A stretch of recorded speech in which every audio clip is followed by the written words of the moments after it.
Joshua 10.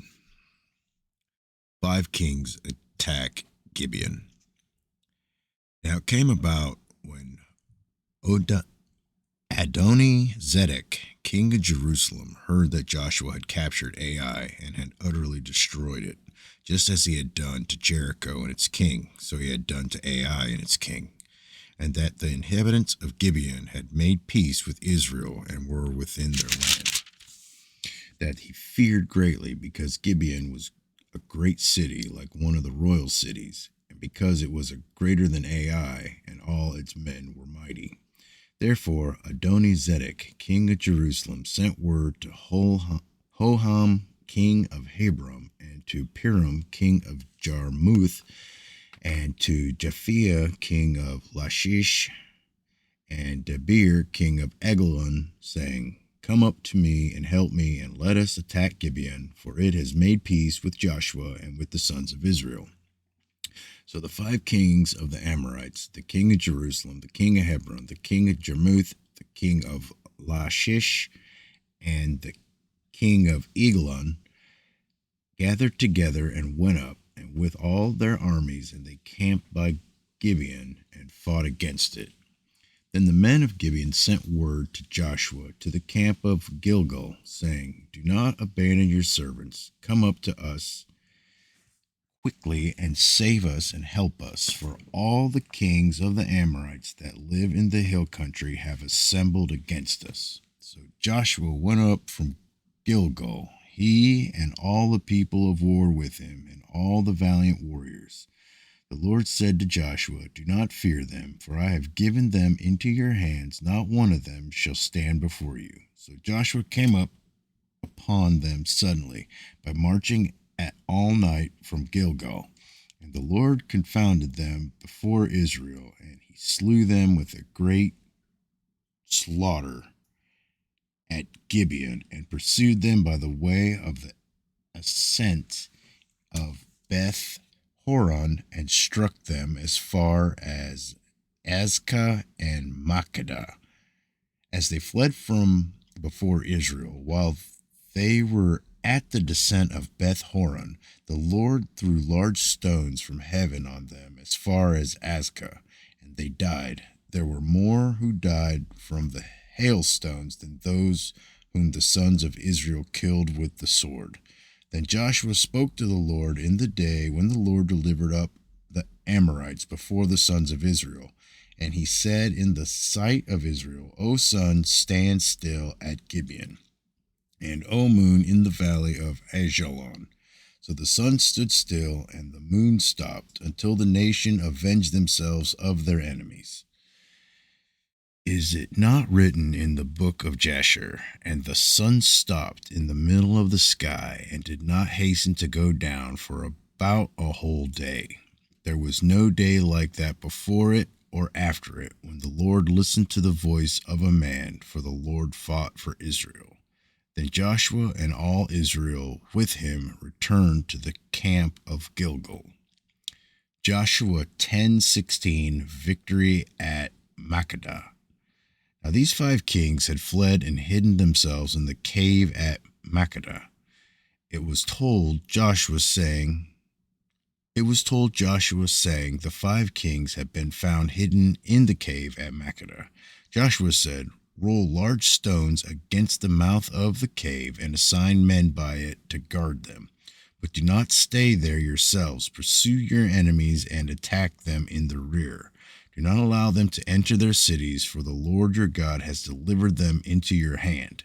It came about when Joshua and the sons of Israel had finished slaying them with a very great slaughter until they were destroyed, and the survivors who remained of them had entered the fortified cities, that all the people returned to the camp to Joshua at Makkedah in peace. No one uttered a word against any of the sons of Israel. Then Joshua said, Open the mouth of the cave and bring these five kings out to me from the cave. They did so and brought these five kings out to him from the cave. The king of Jerusalem, the king of Hebron, the king of Jarmuth, the king of Lachish, and the king of Eglon. When they brought these kings out to Joshua, Joshua called for all the men of Israel and said to the chiefs of the men of war who had gone with him, "Come near, put your feet on the necks of these kings." So they came near and put their feet on their necks. Joshua then said to them, "Do not fear or be dismayed. Be strong and courageous, for thus the Lord will do to all your enemies with whom you fight." So afterward, Joshua struck them and put them to death, and he hanged them on the 5 trees, and they hung on the trees until evening. It came about at sunset that Joshua gave a command, and they took them down from the trees and threw them into the cave where they had hidden themselves, and put large stones over the mouth of the cave to this very day.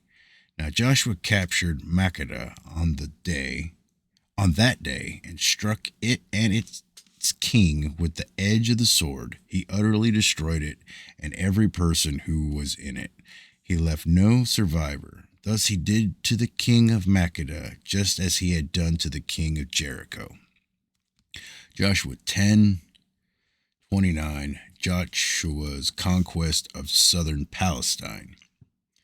Then Joshua and all Israel with him start that over. Then Joshua and all Israel with him passed on from Makkedah to Libnah and fought against Libnah. The Lord gave it also with its king into the hands of Israel, and he struck it and every person who was in it with the edge of the sword. He left no survivor in it. Thus he did to its kings just as he had done to the king of Jericho.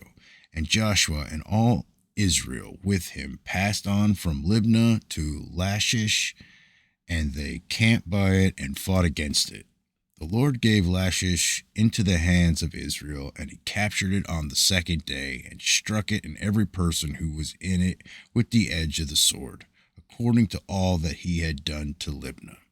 The Horam, king of Gezer, came up to help Lachish, and Joshua defeated him and his people until he had left him no survivor.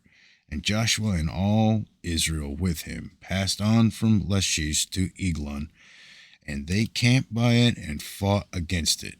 They captured it on that day and struck it with the edge of the sword, and he utterly destroyed that day every person who was in it, according to all that he had done to Lachish. Then Joshua and all Israel with him went up from Eglon to Hebron, and they fought against it. They captured it and struck it and its king and all its cities and all the persons who were in it with the edge of the sword. He left no survivor, according to all that he had done to Eglon, and he utterly destroyed it and every person who was in it.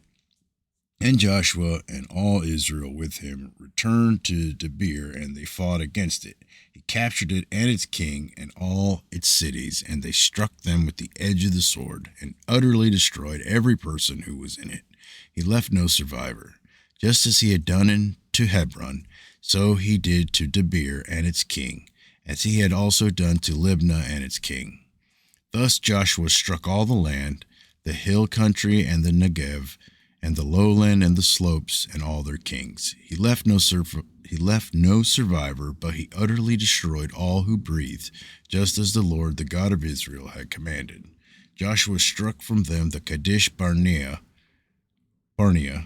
even as far as Gaza, and all the country of Goshen, even as far as Gibeon. Joshua captured all these kings and their lands at one time, because the Lord, the God of Israel, fought for Israel. So Joshua and all Israel with him returned to the camp at Gilgal. That's it.